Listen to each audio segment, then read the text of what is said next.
मैं आ रहा हूं ना मुद्दे की बात। जीएम शाहीन जी, एक मिनट सिद्धार्थ प्लीज। जहां तक, थैंक यू जीएम शाहीन जी, जहां तक थोड़ा लेट भी हो गया मैं, लेकिन एक छोटा सवाल है, क्योंकि आज बड़ी सीटों पर गर्मा गर्म बहस चल रही है, गंभीर चर्चा चल रही है। शाहीन साहब, जेडीयू आरजेडी तो खबर यह है कि तैयारी कर चुके हैं कांग्रेस को वहां से हटाने की।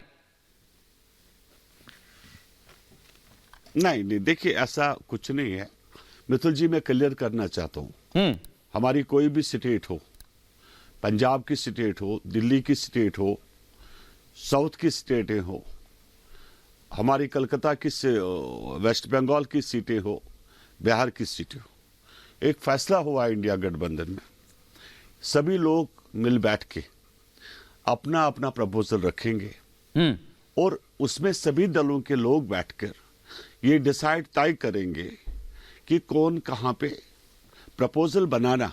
मैं क्लियर करूं मिथुल जी, प्रपोजल बनाना कोई डिसीजन नहीं है। प्रपोजल बनाना एक फाइनल स्टेज नहीं है।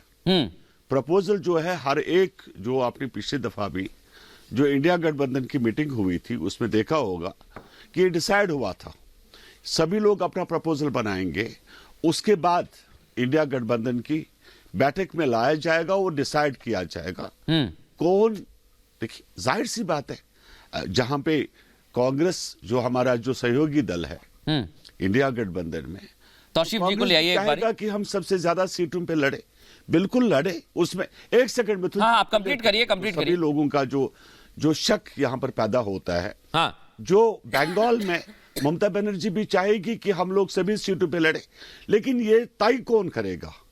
ये तय सभी बोर्ड के मेंबर्स तय करेंगे जब इंडिया गठबंधन की। और मैं सर एक चीज और, आपने कहा कि ये बोर्ड के मेंबर तय करेंगे, सीटों पे लड़ेगी ममता जी। बिल्कुल शाहीन साहब, लेकिन मैं एक दर्शकों को एक बड़ा दिलचस्प आंकड़ा बताता हूं, और ये सुनना इसलिए चाहिए ये आंकड़ा कि बोर्ड तय करेगा, लेकिन वो बोर्ड बैठक में कब बैठेगा ये तय नहीं हो पा रहा है। 2029 तक बैठ जाएगा। और मैं इसलिए भाटी जी आपको भी चर्चा में ले आऊंगा, अजय जी आपको भी चर्चा में ले आऊंगा, लेकिन पहले तौसीफ से एक सवाल जरूर करना चाहूंगा मैं, क्योंकि तौसीफ, जब बोर्ड बैठता है तो खबर यह है कि आप कांग्रेस में मल्लिकार्जुन खड़गे का नाम आगे करते हैं, लेकिन जब सीट देने की बात आती है तो देते नहीं है, और फिर राष्ट्रपति शासन अधीर रंजन चौधरी लगाने की बात कहते हैं।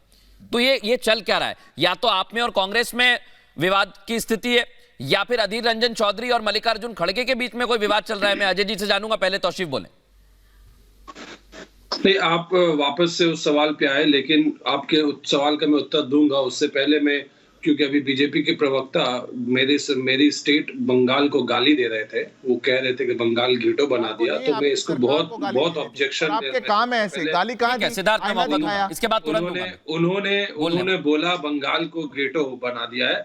ये लोग देखिए अभी नए नौसिखिया है, नए जवाब आए हैं, नए। अरे आवाज ही चली गई, झूठ बोलने लग रहे थे तो आवाज बंद हो गई। मुझे लगता है तौसीफ, बंगाल जो है, हाँ बोलिए, बंगाल एक कल्चरल कैपिटल ऑफ इंडिया माना जाता है। बंगाल ने देश को नोबेल लॉरेट दिया है, रविंद्रनाथ टैगोर दिया है, और फिर रविंद्रनाथ टैगोर ने हमें जन गण मन दिया है, जो हमारा जो नेशनल एंथम है।